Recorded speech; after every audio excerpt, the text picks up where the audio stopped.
Hello students, ब्रेनियक education physics में आपका फिर से एक बार स्वागत है। आज हम बात करेंगे difference between electric field lines and magnetic field lines के बारे में कि ये क्या होते हैं और इन दोनों में डिफरेंस क्या है।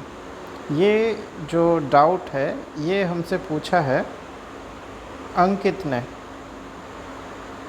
अंकित क्लास 12th। ठीक है, तो उस बच्चे के डाउट को सॉल्व करने के लिए हम ये वीडियो जो है बना रहे हैं। आई होप ऐसे डाउट और भी बच्चों के होंगे, तो आप ये वीडियो देखें तो आपके ये डाउट क्लियर हो जाएगा। तो हम बात करेंगे इलेक्ट्रिक फील्ड लाइंस क्या है, मैग्नेटिक फील्ड लाइंस क्या है और इन दोनों में बेसिक डिफरेंस क्या है। तो सबसे पहले हमें ये पता करना है, हमें ये जानना होगा कि ये फील्ड लाइंस क्या होती हैं। ये फील्ड लाइंस बेसिकली हैं क्या। तो इसको जानने के लिए आप ये देखो, हमें जो नेचर में फंडामेंटल फोर्स मिलते हैं, फंडामेंटल फोर्स वो हमें कितने तरह के मिलते हैं? वो हमें 4 तरह के मिलते हैं। सही है। पहला कौन कौन से होते हैं? Strong nuclear, weak nuclear, gravitational force,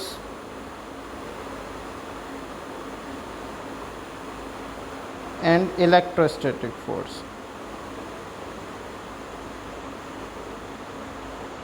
ठीक है, तो ये दो तो बहुत शॉर्ट रेंज फोर्स हैं, तो ये हमें दिखते भी नहीं हैं, तो इनकी हम बात नहीं करेंगे। इसकी बात हम इन दोनों की बातें हम करेंगे। इसके अलावा हम एक और चीज़ पढ़ते हैं कि फोर्स में हम 2 तरह के फोर्सेस और इसमें डिवाइड हमने किया है, जिसमें एक होते हैं कांटेक्ट फोर्स और दूसरे होते हैं non contact force. Non contact force. अब ये कांटेक्ट फोर्स सिंपल फोर्सेस हैं, जैसे फ्रिक्शन फोर्स है या हम किसी पर कोई फोर्स अप्लाई कर रहे हैं, इस तरह के फोर्सेस जो हैं वो सब कांटेक्ट फोर्स हैं, जहाँ हमें फिज़िकल कांटेक्ट रिक्वायर्ड होता है। फिज़िकल कांटेक्ट जो है रिक्वायर्ड है टू अप्लाई फोर्स। ठीक है, और इसमें फिज़िकल कांटेक्ट की रिक्वायरमेंट नहीं होती। जो नॉन कांटेक्ट फोर्स हैं इसमें do not required any physical contact. ठीक है, इसमें इस तरह के जो नॉन कांटेक्ट फोर्स हैं हमें कोई भी फिज़िकल कांटेक्ट की रिक्वायरमेंट नहीं होती। ऐसे फोर्सेस कौन से हैं? जैसे कि हमने देखा ग्रेविटेशनल फोर्स है। अर्थ सभी बॉडीज़ को अपनी तरफ खींच लेती है, जिसमें कोई भी फिज़िकल कांटेक्ट की रिक्वायरमेंट नहीं है अर्थ को। आप बॉडी को बस जस्ट छोड़ दीजिए, अर्थ अपनी तरफ खींच लेगी, तो दोनों के बीच में कोई फिज़िकल कांटेक्ट नहीं है, वो सीधा अप्लाई करती है। इलेक्ट्रोस्टैटिक फोर्स, हमें पता है 2 चार्ज बॉडी, एक पॉजिटिव या एक नेगेटिव या सेम चार्ज जैसे पॉजिटिव पॉजिटिव, ये रिपेल करेंगे, ये फोर्स अप्लाई कर रहे हैं, ये अट्रैक्ट करेंगे, ये भी फोर्स अप्लाई कर रहे हैं, तो इनमें कोई फिज़िकल कांटेक्ट नहीं है, दूर से दूर कर लेंगे। सेम ऐसा ही होता है मैग्नेट के साथ। एक मैग्नेट है, ये NS, ठीक है, इधर से हमने दूसरी मैग्नेट रख दी, ये NS, ये रिपेल करेंगे। ठीक है, ये जो है रिपेल करेंगे, और ऐसे ये जो डिफरेंट पोल हैं वो अट्रैक्ट करेंगे। तो इन सब में ये सब कैसे फोर्स हैं? ये जो है ग्रेविटेशनल फोर्स है, ये सब कैसे है? ये नॉन कांटेक्ट फोर्स है, नॉन कांटेक्ट फोर्स। अब आप बोलोगे कि सर हम बात करने वाले थे फील्ड लाइंस के बारे में, तो हम फोर्स के बारे में क्यों पढ़ रहे हैं? तो देखो, यहीं से ये कॉन्सेप्ट शुरू होता है। ठीक है, ये डिफरेंट कॉन्सेप्ट नहीं है, ये यहीं से शुरू होता है कि जो नॉन कांटेक्ट फोर्स हैं आखिरकार ये काम कैसे कर रहे हैं। ठीक है, किसी चीज़ को अप्लाई नहीं किया, दूर से दूर ही असर कर रहे हैं, तो ऐसा कैसे काम कर रहे हैं? तो इस पर कॉन्सेप्ट आता है फील्ड कॉन्सेप्ट। क्या कॉन्सेप्ट आता है? Field concept. ठीक, कि जितनी भी नॉन कांटेक्ट फोर्स हैं ये इसलिए हैं कि कोई भी जो बॉडी है, चाहे वो चार्ज है, चाहे वो मास है, चाहे वो मैग्नेट है, वो अपने चारों तरफ एक फील्ड क्रिएट करके चलता है। हमने बोला कि ये पॉजिटिव चार्ज है तो इसने अपने चारों तरफ एक फील्ड बना लिया, और ये हम पढ़ते भी हैं, इलेक्ट्रिक फील्ड। अगर एक मास रखा है m, तो ये अपने चारों तरफ जो फील्ड बनाता है इसको हम पढ़ते हैं ग्रेविटेशनल फील्ड इसका। ये अगर मैग्नेट है और ये अपने तरफ चारों तरफ जो फील्ड बना रही है, ठीक है, इसको हमने क्या बोला, मैग्नेटिक फील्ड। ठीक है, ये सब क्या है, ये फील्ड है। तो जितने भी नॉन कांटेक्ट फोर्स हैं ये सब अपने आसपास फील्ड बनाते हैं, और इस फील्ड रेंज में कोई बॉडी अगर आती है, दूसरी कोई चार्ज बॉडी आ रही है, दूसरी कोई मैग्नेट आ रही है, दूसरा कोई मास आ रहा है, इस फील्ड में जब वो आएगा तब उस पर फोर्स लगेगा। अब इसमें से कुछ फोर्सेस के केस में हम लाइन वाला कॉन्सेप्ट लेते हैं, चाहे वो इलेक्ट्रिक फील्ड वाला हो, चाहे वो मैग्नेट वाला हो। तो यहाँ हम लाइन कॉन्सेप्ट ले रहे हैं। तो लाइनें करती क्या हैं, तो सबसे पहली चीज़ है कि ये इमेजिनरी लाइंस हैं। ठीक है, अब ये इमेजिनरी लाइंस हैं तो इनका कोई फिज़िकल सिग्निफिकेंस नहीं है, ऐसा नहीं है। ऐसा नहीं है कि प्योर इमेजिनरी लाइन है, इनका कोई मतलब नहीं है, इनका मतलब है। तो लाइन के बारे में बात करें तो अगर हमें पता है कि अगर हम इलेक्ट्रोस्टैटिक फोर्स के बारे में बात करें, किसके बारे में, इलेक्ट्रोस्टैटिक फोर्स। अब हम सबको पता है कि इलेक्ट्रोस्टैटिक फोर्स क्या होता है, फोर्स वर्किंग बिटवीन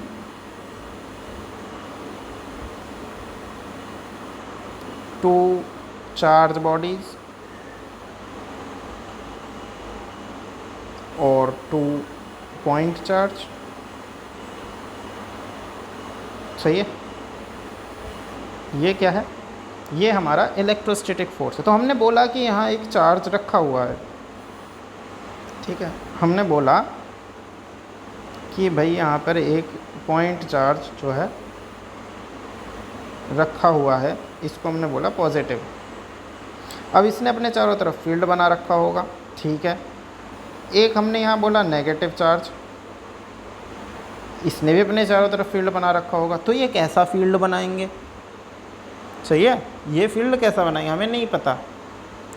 अब ये जो फील्ड हम मान रहे हैं, हमने बोला इलेक्ट्रिक फील्ड है, इसको भी हमने वेक्टर कंपोनेंट माना है, क्योंकि ये फोर्स की डायरेक्शन, देखो फोर्स जो है वो होता है वेक्टर क्वांटिटी, फोर्स जो है वो वेक्टर क्वांटिटी होता है। और इलेक्ट्रिक फील्ड भी हमें क्या बताता है, फोर्स पर यूनिट चार्ज। तो अगर चार्ज 1 हो जाए तो इलेक्ट्रिक फील्ड फोर्स के बराबर होगा। तो अगर फोर्स वेक्टर है तो इलेक्ट्रिक फील्ड को भी वेक्टर यहाँ पर होना पड़ेगा। क्लियर, तो वेक्टर की तो डायरेक्शन भी होती है, तो हमें डायरेक्शन कहाँ से मिलेगी, तो इसलिए लाइन वाला कॉन्सेप्ट डेवलप हुआ यहाँ पे। समझ में आया, इसलिए लाइन वाला कॉन्सेप्ट डेवलप हुआ। तो लाइन ने क्या बोला कि हम मान लेते हैं, हमने माना है ऐसा, ये इमेजिनरी लाइन इसलिए इसीलिए बोला गया कि हमने मान लेते हैं कि ये जो लाइंस हैं ये पॉजिटिव चार्ज से जो है निकल रही हैं, पॉजिटिव चार्ज से निकल रही हैं और नेगेटिव पर एंटर हो रही हैं। ठीक है, मैं अभी ये नहीं बताऊंगा कैसे ड्रॉ होती हैं, वो सब आप बाद में अगर चाहें तो मैं वीडियो बना के डाल दूंगा, या आप अपनी बुक में भी देख सकते हो कि किस तरह के चार्जेस या किस तरह की बॉडी कैसी लाइन बनाती हैं। अभी मैं सिर्फ बता रहा हूँ कॉन्सेप्ट।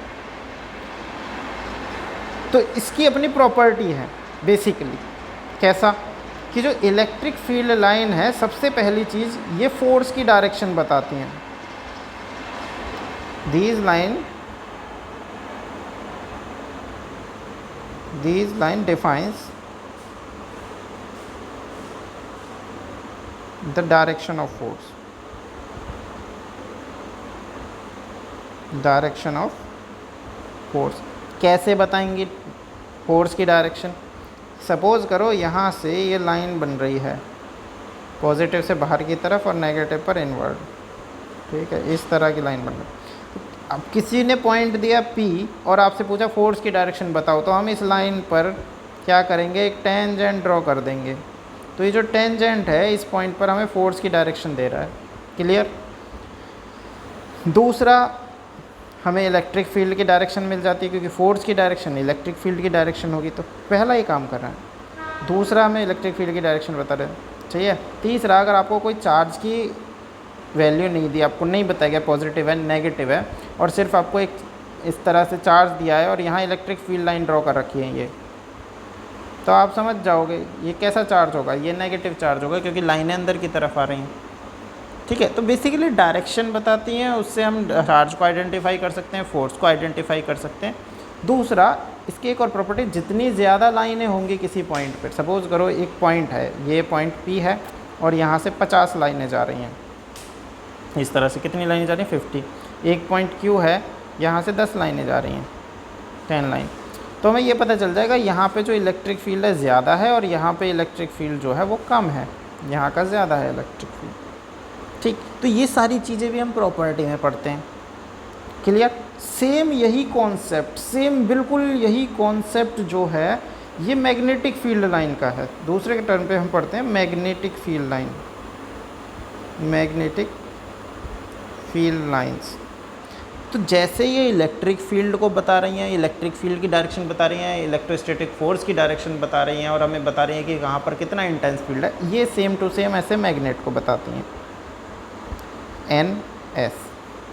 बस फ़र्क क्या है, ये पॉजिटिव से निकल के नेगेटिव पे जाती हैं और ख़त्म हो जाती हैं, ये कंटिन्यूस कर्व नहीं बनाती, सही है, ये क्लोज्ड लूप नहीं बनाती।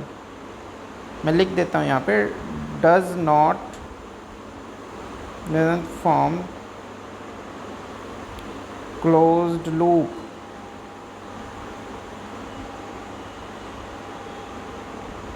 सही है। Electrostatic lines, electric field line, sorry, ठीक है, जो इलेक्ट्रिक फील्ड लाइन है, electric field lines does not form closed loop, क्योंकि मैग्नेटिक फील्ड लाइन नॉर्थ से शुरू होगी, साउथ पे एंटर करेगी, लेकिन इनसाइड द मैग्नेट साउथ से नॉर्थ की तरफ जाएगी। ठीक है, क्लोज्ड लूप बनाती है, सही है, इस तरह से ये अंदर की तरफ भी चलती हैं, जबकि ये वाली लाइन जो इलेक्ट्रिक फील्ड लाइन है पॉजिटिव से शुरू हो गई है, नेगेटिव पे ख़त्म हो जाएगी। तो जो मैग्नेटिक फील्ड लाइन है, मैग्नेटिक फील्ड लाइंस जो है फॉर्म्स क्लोज्ड लूप, ठीक है, ये क्लोज्ड लूप बनाती है, ये क्लोज्ड लूप नहीं बनाती, ये फ़र्क है। तो ये बेसिक ही इसमें ये वाला डिफरेंस है। दूसरा, इसके केस में मैं बता दूं कि मैग्नेटिक फील्ड लाइन में हम ये भी देख सकते हैं, मैंने बताया इमेजिनरी लाइन है, लेकिन मैग्नेटिक फील्ड लाइन के केस में ऐसा नहीं है कि ये इमेजिनरी लाइन है। क्यों? क्योंकि अगर आप एक बार मैग्नेट लो, आपने एक बार मैग्नेट ली और इसके चारों तरफ आयरन फिलिंग डाल दी, आयरन फिलिंग होती है आयरन का बुरादा, मतलब जैसे लकड़ी का बुरादा होता है ऐसे ही लोहे का बुरादा कह लो, छोटे छोटे पार्टिकल बहुत लोहे के। तो जब उसे डालोगे तो ऐसा नहीं, वो आपने एक पेपर रखा, इसके ऊपर एक शीट रखी, उसके नीचे मैग्नेट रखी और आप उस पर जो है डाल रहे हो क्या, आयरन फिलिंग, तो आप देखोगे वो आयरन फिलिंग इस तरह से जो है इसके चारों तरफ इस तरह से बिल्कुल ये इस तरह से जो है लेयर बना लेती हैं, इस तरह बिल्कुल सेम टू सेम ऐसे ही। दूसरा इसका होता है कि आप अगर इसके चारों तरफ कंपास रखो तो कंपास की डायरेक्शन भी इसी तरह से होगी। अगर आप यहाँ कंपास रख रहे हो तो कंपास की डायरेक्शन इधर होगी, अगर आप यहाँ रख रहे हो तो कंपास की डायरेक्शन इधर होगी, आप यहाँ रख रहे हो तो कंपास की डायरेक्शन इधर होगी, आप यहाँ रख रहे हो तो कंपास की डायरेक्शन इधर होगी। तो ये बिल्कुल इसी तरह से कंपास की डायरेक्शन भी ऐसे ही घूमती है जैसे मैग्नेटिक फील्ड लाइन की डायरेक्शन घूमती है। बस फ़र्क मैंने आपको बता दिया, बेसिक डिफरेंस जो है। अच्छा, इसमें अगर हम किसी पॉइंट पर टेंजेंट खींच दें, ये टेंजेंट हमने ड्रॉ करा यहाँ, तो ये हमें मैग्नेटिक फोर्स की जो है वैल्यू बताता है, वो इलेक्ट्रिक फील्ड फोर्स की वैल्यू बता रहा था, समझे। जहाँ पे ज़्यादा फील्ड लाइन होंगी वहाँ हमें पता चलेगा ज़्यादा वैल्यू है मैग्नेटिक फील्ड की, कम लाइन है तो हमें पता चलेगा कम। तो हमें पता है सारी लाइन कहाँ से निकल रही हैं, पोल से, मैग्नेटिक पोल से। तो सबसे ज़्यादा डेंसिटी इस पॉइंट पर होगी, इस पॉइंट पर, सही है। तो जब इस पॉइंट P पर सबसे ज़्यादा डेंसिटी है तो हमें पता है सबसे ज़्यादा फोर्स भी magnet near the pole apply करता है, बिल्कुल करता है। आप किसी चीज़ को यहाँ पे रखोगे तो खींच लेगा तुरंत, दूर रखोगे तो नहीं खींच पाएगा। समझ में आया? तो चीज़ें सेम है, फील्ड लाइन के केस में कॉन्सेप्ट सेम रहेगा। मैंने बताया आपको कि फील्ड लाइन का कॉन्सेप्ट क्या है बेसिकली, ठीक है। तो कॉन्सेप्ट वही रहेगा, सिंपल है बिल्कुल। जो नॉन कॉन्टैक्ट फोर्स होते हैं वहीं पर फील्ड लाइन अप्लाई होती है, ठीक। और उसमें भी डायरेक्शन वाले। अब ग्रेविटी के केस में हम नहीं ले रहे हैं, सही है। हम ग्रेविटी के, हालांकि ग्रेविटेशनल फील्ड होता है लेकिन फील्ड लाइन नहीं है। क्यों? क्योंकि ग्रेविटेशनल फोर्स में डायरेक्शन नहीं मैटर करती। ग्रेविटेशनल जो फोर्स है वो हमेशा कैसा रहेगा, वो हमेशा जो है अट्रैक्टिव रहता है। ग्रेविटेशनल फोर्स रिपल्सिव नहीं होता, हमेशा अट्रैक्टिव रहता है। इसलिए वहाँ हमें डायरेक्शन की इतनी रिक्वायरमेंट नहीं है कि फील्ड की डायरेक्शन क्या होगी, इसीलिए पोटेंशियल लेते हैं हम वहाँ पे नॉर्मली, समझे। तो बस यही एक बेसिक डिफरेंस है इन लाइंस के बीच में, और कोई ख़ास डिफरेंस नहीं है। बाकी इनका काम अपना सेम है, फोर्स की वैल्यू को, डायरेक्शन को बताना, कहीं पर हमें ये बताना फील्ड कितना ज़्यादा है कितना कम है, तो ये इनका काम है। क्लियर? आई होप आप लोगों को समझ में आ गया होगा। ये वीडियो बेसिकली सिर्फ डिफरेंस को बताने के लिए था और फील्ड लाइन की ज़रूरत क्या है उसको दर्शाने के लिए था। बाकी अगर आपको और डिटेल्ड वीडियो चाहिए इनकी प्रॉपर्टी के बारे में तो आप मुझे इस पर कमेंट कर सकते हो, बता सकते हो। और आप बेसिक थ्योरी है, आप इसे बुक में जाके भी पढ़ सकते हो, कोई दिक्कत नहीं है, आपको समझ में आ जाएगा। क्लियर? और बेसिकली ये फील्ड लाइन वाला कॉन्सेप्ट ही हमें ये बताता है कि टू सेम चार्जेस रिपेल क्यों करते हैं और डिफरेंट चार्जेस अट्रैक्ट क्यों करते हैं। या ऐसा ही मैग्नेट के केस में सेम पोल रिपेल क्यों करते हैं और same charges different pole attract क्यों करते हैं, ठीक है। तो चलिए मैं बता देता हूँ, फिर भी इस केस के बारे में बता देता हूँ। इन लाइंस की एक प्रॉपर्टी होती है, दो प्रॉपर्टी के बारे में हम पढ़ेंगे। पहली प्रॉपर्टी तो ये हमें पता करनी पड़ेगी कि जो फील्ड लाइंस हैं, टू फील्ड लाइंस, चाहे वो इलेक्ट्रिक हो, इलेक्ट्रिक फील्ड लाइंस हो या मैग्नेटिक फील्ड लाइंस हो, सही है, नेवर क्रॉस ईच अदर।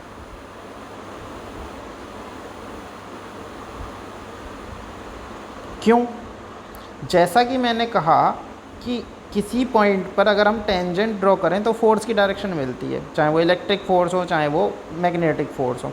अगर दो लाइनें एक दूसरे को कट कर जाएंगी, सपोज़ करो ये लाइन ने कट कर लिया आपस में और हमें ये पॉइंट मिला, तो इस पॉइंट पर फोर्स की दो डायरेक्शन हो सकती है। सपोज़ करो ये है लाइन है, तो एक तो मैं ये टेंजेंट खींच सकता हूँ फोर्स की, मुझे ये डायरेक्शन मिल सकती है। इसी पॉइंट पर एक टेंजेंट में ये ड्रॉ कर सकता हूँ, फोर्स की ये डायरेक्शन मिल सकती है। तो फोर्स की मुझे दो डायरेक्शन एक ही पॉइंट पे मिल गई, सही है। ये पॉइंट P था, ये पॉइंट P था, तो हमें दो डायरेक्शन मिली। अब चाहे वो इलेक्ट्रोस्टैटिक फोर्स हो चाहे वो मैग्नेटिक फोर्स हो, तो एक पॉइंट पे दो जगह तो फोर्स हमें नहीं मिल सकती ना, दो डायरेक्शन नहीं मिल सकती, गलत हो जाएगा। इसीलिए दो फील्ड लाइन, चाहे वो इलेक्ट्रिक फील्ड लाइन हो चाहे वो मैग्नेटिक फील्ड लाइन हो, कभी एक दूसरे को क्रॉस नहीं करेगी, साइड साइड से निकल जाएंगी, क्रॉस नहीं करेंगी। पहले दूसरे केस की बात अगर हम कर रहे हैं यहाँ पर, जो लाइन दूसरी प्रॉपर्टी पर नहीं, एक तो प्रॉपर्टी ये, दूसरी प्रॉपर्टी हम ये पढ़ेंगे यहाँ पे कि जो लाइन्स हैं, these lines are stretchable in nature, stretchable in nature, सही है। तो stretchable nature क्या होता है? These always tries to reduce its length, हमेशा अपनी लेंथ को क्या करना चाहेंगे? रिड्यूस करना चाहेंगे हमेशा। तो देखो अब हम बात कर रहे हैं कि हमारे पास दो चार्ज हैं, सही है, ये दो चार्जेस हैं, ठीक। ये चार्ज हमने मान लिए सेम चार्ज हैं, ये पॉजिटिव है, ठीक। तो पॉजिटिव से बाहर की तरफ लाइनें बनती हैं, तो इधर से लाइन बनी, हमने कहा ये इस तरह से गई, ये इस तरह से गई, ठीक है, ये इस तरह से गई, ये इस तरह से गई।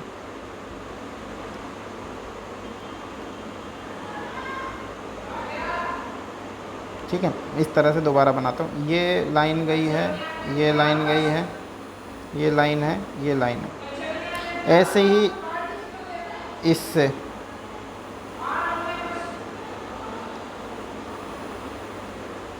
ऐसे गई। क्लियर। अब देखो दो लाइनें आपस में कट तो करेंगी नहीं, ठीक है। जब कट नहीं करेंगी ये लाइनें तो साइड साइड से निकल जाएंगी, लेकिन ये चाहेंगी अपना एरिया बढ़ाना, ठीक है। स्ट्रेचेबल नेचर की हैं तो अपना एरिया को रिड्यूस करना चाहेंगी। यहाँ पर ये चाहेंगी कि हम सीधे हो जाएं, ठीक है। फैलना नहीं चाहेंगी, सीधा होना चाहिए। ये भी सीधा होना चाह रही है, ये भी सीधा होना चाह रही है। सब अपना एरिया जो है करने में कम लगे हुए हैं। ऑलराइट। तो ये एक दूसरे पर प्रेशर करती हैं। ये इसको धक्का मारती है कि तू पीछे जा, ये इसको धक्का मारेगी तू पीछे जा, इस तरह से। तो ये प्रेशर कैसा होता है? ये होता है लेटरल प्रेशर।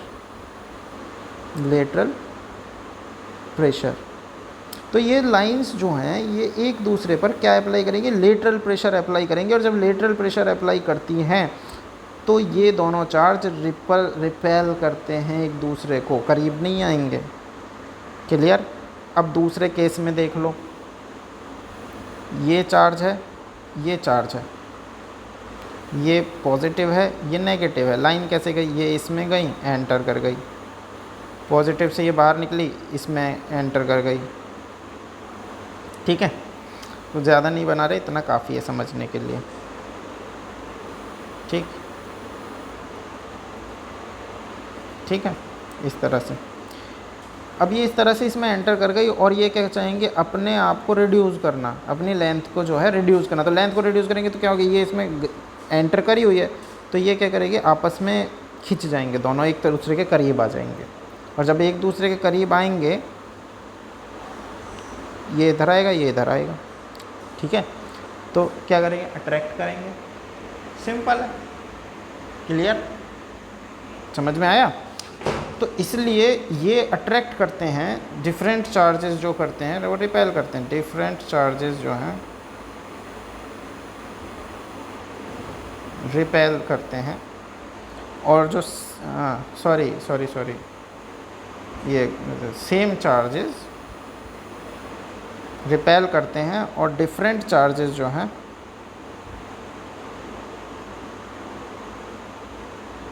अट्रैक्ट करते हैं, ठीक है।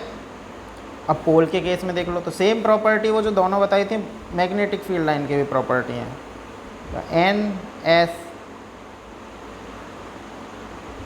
एन एस नॉर्थ से निकली लाइन साउथ में एंटर कर गई और ये रिड्यूस करा। जब रिड्यूस करा तो फोर्स लगा, दोनों ने एक दूसरे को खींच लिया। क्लियर। और सेम अगर हम यहाँ पर इस तरह से बना दें एन एस, या इधर हम एस एस भी ले सकते थे, हम एन एन ले रहे हैं, कोई दिक्कत नहीं है। तो फील्ड लाइन कैसे बनेगी? इस तरह से ही बनेंगी, सेम जो हमने पीछे देखा, ठीक है। और ये क्या करेंगे? लेटरल प्रेशर अप्लाई करेंगे एक दूसरे पे। तो ये क्या करेंगे? रिपेल करेंगे। ये क्या कर रहे हैं? अट्रैक्ट कर रहे हैं, ठीक है। तो ये सारे कॉन्सेप्ट फील्ड लाइन से जुड़े हुए हैं। प्रॉपर्टी सेम है, प्रॉपर्टी में जो डिफरेंस है वो बस वही है। वो क्लोज लूप नहीं बनाती electric field line, magnetic field line close loop बनाती है। समझ में आया? तो ये है, ये जो है कुछ एक आध बेसिक डिफरेंस है, ज़्यादा नहीं है, बाकी सब में सेम है। तो लाइन का कॉन्सेप्ट ही सेम है। क्लियर। आई होप आप लोगों को समझ में आ गया होगा। वीडियो भी थोड़ी लंबी हो गई है, कोई दिक्कत नहीं है समझने के लिए, अगर ज़्यादा लंबी भी हो जाए, ठीक है। तो अगर आपको वीडियो पसंद आई हो लाइक ज़रूर करना, फॉलो करना चैनल को, सब्सक्राइब मतलब, और शेयर करना अपने दोस्तों के साथ, ठीक है। सब्सक्राइबर बढ़ नहीं रहे हैं तो सब्सक्राइबर बढ़वाओ यार, ठीक है। चलिए, थैंक यू। अगर किसी का कोई डाउट हो, किसी का भी, तो मुझे कमेंट के ज़रिए बता सकता है, वीडियो में डाल दूँगा। ऑलराइट, चलो।